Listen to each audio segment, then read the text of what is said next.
আমার প্রিয় ছোট্ট ছোট্ট বন্ধুরা, তোমরা নিশ্চয়ই সকলে খুব ভালো আছো। তোমরা তো ভালো থাকবেই, কেননা তোমরা এখন বাড়ির বড়দের কথা শুনে চলছো। যা যা করা উচিত সেগুলো করছো, যা করা উচিত নয় সেগুলো করছো না, সুতরাং তোমরা ভালো থাকবে। আমিও ভালো আছি, তবে মনটা একটু খারাপ, কেননা তোমাদের সেই সুন্দর সুন্দর ছোট ছোট মুখগুলো আমি দেখতে পাচ্ছি না বহুদিন ধরে। ক্লাসে বসতে পারছি না তোমাদের সঙ্গে, শব্দযন্ত্র খেলতে পারছি না ব্ল্যাকবোর্ডে, নানা রকম খেলা, এই অসম্পূর্ণ অক্ষর দিয়ে বাক্য এই শব্দ তৈরি করা, বিভিন্ন রকমের বিভিন্ন রকমের কম্পিটিশন করা। সেই কম্পিটিশনে আমিও থাকি, এবং আমি হেরে যাই। তখন তোমরা চিৎকার করে বলে ওঠো, স্যার স্যার তুমি হেরে গেছো, তোমাকে কিন্তু আমাদের খাওয়াতে হবে। সেই আনন্দ ঘন মুহূর্তগুলো এক্ষুনি পাচ্ছি না। তবে আমার দৃঢ় বিশ্বাস খুব খুব তাড়াতাড়ি আমরা আবার সেই ক্লাসে যাব, তোমাদের সঙ্গে বসবো। তোমরা হুটুপুটি লুটুপুটি পড়াশুনো করবে, সবকিছুই করবে, তার সঙ্গে আবার একটু দুষ্টুমিও করবে, আমিও একটু একটু বকবো। এই সবগুলো নিয়েই একটা দারুণ একটা পরিবেশ ক্লাসে তৈরি হবে আবার। ঠিক আছে? তা আজকে আমি তোমাদের ইয়ে করতে চাই, কারণ এক্ষুনি তো ক্লাস হচ্ছে না, কাজে বাড়িতে বসেই আমরা যতটুকু পারি পড়াশুনো করব। ঠিক আছে? আজকে আমি যেটা পড়াবো সেটা হচ্ছে একলব্যের অস্ত্র শিক্ষা, কাশিরাম দাস রচিত। এটার জিসটা মানে সারাংশটা নিবেদিতা ম্যাডাম তোমাদের অলরেডি বলে দিয়েছেন, তোমরা এটার থেকে একটা আইডিয়া পেয়ে গেছো। এটাকে এখন আমি একটু বিস্তারিত আলোচনা করব। কাশিরাম দাসের রচনা যেটা এটা আছে, এটা একলব্যের অস্ত্র শিক্ষা। এটা মহাভারতের আদি পর্ব থেকে নেওয়া হয়েছে। মহাভারত লিখেছেন তোমরা জানোই দ্বৈপায়ন বেদব্যাস। এক অদ্ভুত, এক অতি সুন্দর মহাকাব্য, আমাদের ভারতবর্ষে না সমগ্র বিশ্বে এটা সমাদৃত। এটা চরিত্রগুলো দ্বৈপায়ন বেদব্যাস যেভাবে বিশ্লেষণ করেছেন, মনোবিজ্ঞানের ছাত্র হিসেবে আমার মনে হয়েছে যে ব্যক্তির চরিত্র এবং তার মানসিকতা যা হওয়া উচিত সেটাই উনি করে গেছেন। এবং সেটা সেই এত বছর আগের রচনা, কিন্তু মনে হচ্ছে যেন এটা এখনো আমাদের সঙ্গেই ঘটছে, আমাদের সঙ্গে হচ্ছে এই ঘটনাগুলো, আমরাই তাই সেই চরিত্রগুলো। এত সুন্দর ব্যাখ্যা এটার মধ্যে। যাই হোক, আমরা ওটার থেকে তারপরে এটার বাংলা অনুবাদ করেছি। ওটা ছিল সংস্কৃতে লেখা বেদব্যাসটা, এটা বাংলায় করেছেন কাশিরাম দাস। কাশিদাসী মহাভারত, বিখ্যাত মহাভারত। এখন সেটা আমি তোমাদের পড়ে যতটুকু সম্ভব তোমাদের বোঝানোর চেষ্টা করছি ভিডিওর মাধ্যমে। ব্যাপারটা কি হচ্ছে, প্রেক্ষাপটটা এরকম আছে যে তোমরা জানো যে পাণ্ডব এবং কৌরবদের অস্ত্রগুরু ছিলেন দ্রোণাচার্য। হ্যাঁ, নিযুক্ত ছিলেন, এবং উনি তাদেরকে অস্ত্র শিক্ষা, তখন সবচেয়ে ভালো অস্ত্রগুরু ছিলেন দ্রোণাচার্য। সেই দ্রোণাচার্য ওদেরকে শেখাতেন। এরকমই একটা যখন যে প্রাঙ্গণে উনি শেখাচ্ছেন, সেখানে একটি ছেলে এসছে, সেখান থেকে এটা শুরু। তবে একদিন তথা দ্রোণ গুরু স্থানে আইল নিষাদ এক শিক্ষার কারণে। নিষাদ মানে হচ্ছে বেদ, ঠিক আছে? স্বীকার করে যারা তাদেরকে নিষাদ বলা হয়। দেখা গেল যেখানে দ্রোণগুরু যে স্থানে ওদের অস্ত্র শিক্ষা দিচ্ছিলেন, সেখানে একটি কিশোর, একটা ছেলে এসছে, নিষাদ বেশভূষাতে বোঝা যায়, কিন্তু ছেলেটি কে তাও কিন্তু এখন আমরা বুঝতে পারছি না। তারপরের লাইনে দেখো, হিরণ্য ধনুর পুত্র একলব্য নাম, দ্রোণের চরণে আসি করিল প্রণাম। এতক্ষণে আমরা বুঝলাম যে ছেলেটি এসছে দ্রোণাচার্যের এখানে, তার নাম হচ্ছে একলব্য, তার বাবার নাম হচ্ছে হিরণ্যধনু। হিরণ্যধনু কিন্তু তখন ভীম প্রজাতির একজন প্রধান ছিলেন। এবং তোমরা পরবর্তী মহাভারত যখন পড়বে তখন দেখবে সেখানে জরাসন্ধ বলে একটি চরিত্র আছে, রাজা জরাসন্ধ। সেই জরাসন্ধ সৈনিকদের উনি প্রধান ছিলেন, জেনারেল ছিলেন, এই একলব্যের বাবা। সেই একলব্য সেখানে এলো, দ্রোণাচার্যের কাছে আসলো এবং পায়ে প্রণাম করলো। জোড়হাত করি বলে বিনয় বচন,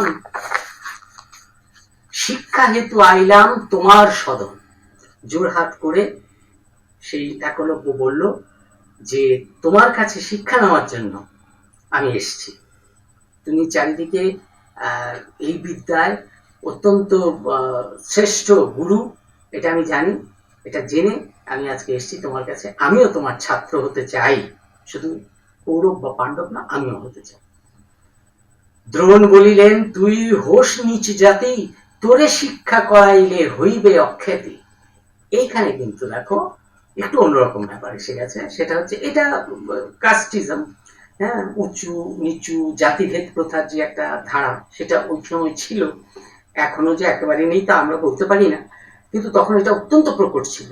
ঠিক আছে, কেবলমাত্র অস্ত্র শিক্ষাটা কেবলমাত্র ক্ষত্রিয়দের জন্য, হ্যাঁ, নিচু জাতির তারা করবে না। আর ব্রাহ্মণরা হচ্ছে শিক্ষাবিদ হিসেবে থাকে, হ্যাঁ, সমস্ত ধর্মীয় আচার অনুষ্ঠান এই সমস্ত ব্যাপারে ব্রাহ্মণরা সবার উপরে, ক্ষত্রিয়রা তারপরে থাকে যারা যুদ্ধ করে এবং রাজ্য রক্ষা করার দায়িত্বে থাকে, সেই ক্ষত্রিয়রাই এই অস্ত্র শিক্ষা নিতে পারবে, এরকম একটা ধারা ছিল।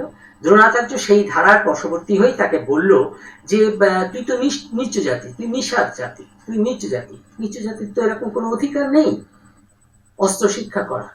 তোকে যদি আমি এটা যদি শিক্ষা দিই তাহলে এটা আমার একটা অখ্যাতি হবে যে আমি দ্রোণাচার্য হয়ে মানে শিক্ষাগুরু হয়ে আমি তোকে নিচু জাতির একজনকে অস্ত্র শিক্ষা শিক্ষিত করেছি, এটা ঠিক হবে না।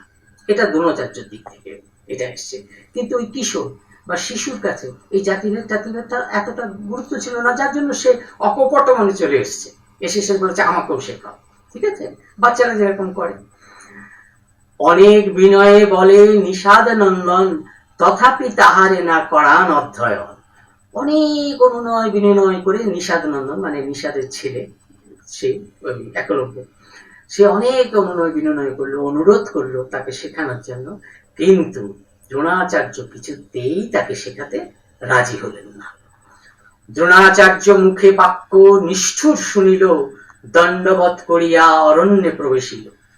একলব্যের কাছে দ্রোণাচার্য যেটা বলেছে, সে কিশোরের কাছে মনে হয়েছে এটা খুবই মানে আঘাত পেয়েছে সে, হ্যাঁ, এবং তার কাছে এটা অত্যন্ত হৃদয় বিদারক হয়েছে। সে অনেক আশা নিয়ে এসেছিল, সেখানে গুরুদেব বলছেন যে না তোমাকে আমি শেখাবো না, হ্যাঁ, সে তো আর এত বোঝে না, কাস্টিজম কি, সমাজের ইয়ে কি, এত সব সে শিখতে এসছে, সে শিখতে চায়, শিখতে চাওয়াটাই তো একটা বিরাট একটা মূলধন ব্যক্তির কাছে, ছেলের কাছে, ব্যক্তিদের কাছে, সে আসতেই পারে শিক্ষা করার জন্য। কিন্তু যখন সে দেখলো যে যে উঁচু নিচু জাতিভেদ প্রথার বাধা বন্ধনে পড়ে, ঘেরাটোপে পড়ে সে শিখতে পারবে না, তখন সে মনে খুব কষ্ট পেয়েছিল। এবং তথাপি সে কিন্তু তার যে বিনয় সুলভ আচরণ সেটা কিন্তু সে ত্যাগ করেনি, গুরুকে সে প্রণাম করে অরণ্যে প্রবেশ করে গেল, অরণ্যে চলে গেল। নিষাদের বেশ তেজি হইল ব্রহ্মচারী, জটাবল্ক পরিধান ফল মূলাহারি। সে কি করলো, ও সে ভাবলো আমি নিষাদ, আমার পোশাক আশাক তো বিষাদের মতো, এই জন্যই বোধহয় গুরুদেব আমাকে শেখায়নি, ঠিক আছে আমি এখন এগুলো ছেড়ে ফেলবো। ছেড়ে সে কি করলো, ব্রহ্মচারীর পোশাক পরে নিল। ঠিক আছে, ব্রহ্মচারী পোশাক পরে নিল, তাহলে সে আর এখন নিষেধ, বাচ্চা ছেলে, সে তো আর এত সব বোঝে না, সে বলে যে পোশাক চেঞ্জ করে ফেলেছি মানে এখন আমার আইডেন্টিটি চেঞ্জ হয়ে গেছে, এখন আমি শিখতে পারি, তার মধ্যে একটা জোর এসছে, মনের জোর চলে এসছে। জটাবল্ক পরিধান ফলমূল, সে জটাবল্ক মানে গাছের ছাল টাল পরে এবং ফলমূল খেয়ে একেবারে ব্রহ্মচারীর মতন জীবনযাপন করলো। সে যে ড্রেস পরে ফেললো পাল্টে গেল তা না, সে মানসিক ভাবে নিজেকে সেই জায়গায় নিয়ে চলে গেল যে হ্যাঁ আমি নিষাদ পুত্র হতে পারি, নিষাদানন্দন হতে পারি, কিন্তু আমি মানুষ। সে শুধু পোশাকে পরিবর্তন করলো না, এটা একটা উদাহরণ, সে মনের দিক থেকেও নিজেকে পরিবর্তন করে নিল এবং সে ব্রহ্মচারীর মতো আচরণ করতে লাগলো। মৃত্তিকার দ্রোণ মূর্তি করিয়া রচন, নানা পুষ্প দিয়া তার করয়ে পূজন। সে কি করলো, আমি যে এখন অস্ত্র শিক্ষা নেব, কার কাছ থেকে নেব, আমার তো একজন গুরু লাগবে, কারোর কাছ থেকে শিখতে হবে, এবং গুরুদেব তো বলে দিয়েছেন যে আমি তোমাকে শেখাবো না, কিন্তু সে ওনার কাছে শিখবে। তাহলে সে কি করতে পারে, সে কি করলো, ওই দ্রোণাচার্যের যে ইমেজ সেটাকে সে সামনে রাখতে চাইলো, কেননা এই গুরুর ইমেজটা প্রতীকটা তার কাছে একটা বিরাট সাহস। ঠিক আছে, সে কি করলো, মাটি দিয়ে দ্রোণাচার্যের মূর্তি বানিয়ে নিল, বানিয়ে সেটাকে ফুল দিয়ে পুজো টুজো করে মানে ভক্তি শ্রদ্ধা জানিয়ে সে তার হস্তশিক্ষা শুরু করলো। নিরন্তর একলব্য হাতে ধনুস্বর, সর্ব অস্ত্র শিখিল হইল মহাধনুর্ধর। নিরন্তর মানে একলস ভাবে একেবারে কোনো বিরাম না দিয়ে সে একেবারে ধনুর্বাণ নিয়ে অস্ত্র শিক্ষা করতে লাগলো। এবং তারপরে কি সর্ব অস্ত্র শিখিল হইল মহাধনুর্ধর। ধনুকের যে অস্ত্রগুলো বিভিন্ন রকমের, কোনখানে কিভাবে প্রয়োগ করতে হবে, কিভাবে মারতে হবে, এই যে বিভিন্ন ধারা ধাপ, সেগুলো সে কিন্তু শিখে নিল। এইভাবে সে কি হয়ে উঠলো, এক মহাধনুর্ধর হয়ে উঠলো। কিভাবে হলো, একটা মৃত্তিকা, শিক্ষককে একটা ইমেজ, শিক্ষকের ইমেজকে সে সামনে রেখে, সে শিক্ষক যেহেতু আমার সামনে আছে সুতরাং আমি পারবো, এই কনফিডেন্সটা তার মধ্যে এসছে এবং সেখান থেকে সে শিখতে লাগলো। যদিও শিক্ষক তাকে শেখাচ্ছে না, মানে গুরু, অস্ত্রগুরু তাকে কোনো শেখাচ্ছে না, কিন্তু অস্ত্রগুরুর ইমেজটা তার কাছে একটা বিরাট সাহস সঞ্চার করছে এবং সে সেখানে কনফিডেন্স পাচ্ছে, যে কনফিডেন্সে সে কিন্তু একটার পর একটা যে ধাপ আছে অস্ত্রবিদ্যা সেগুলো শিখে ফেলবে। ঠিক আছে, কি সুন্দর কবিতা। এটুকুই আজকে থাক, এর পরের পার্টটা আমি নেক্সট মঙ্গলবার দিন আবার আমি তোমাদেরকে বলে শোনাবো এবং আলোচনা করব। তোমরা কিন্তু কবিতাটা বারবার পড়বে, একদম পরিষ্কার করে পড়বে এবং বেশ একটু জোরের সঙ্গে পড়বে। জোরের সঙ্গে পড়বে, যাতে তোমরা কানে নিজেরটা নিজে শুনতে পারো, তাহলে বুঝতে পারবে উচ্চারণে কোন জায়গায় ভুল হচ্ছে। ভুল হলে সেটাকে আবার তোমরা শুধরে নিতে পারবে। ঠিক আছে, এইভাবে পড়ো। বানানগুলো আমি যতটুকু পড়িয়েছি সেগুলো বানানগুলো খুব ভালো করে দেখে নেবে, আর বাকিটা পরে নেক্সট ক্লাসে পড়িয়ে। Thank you.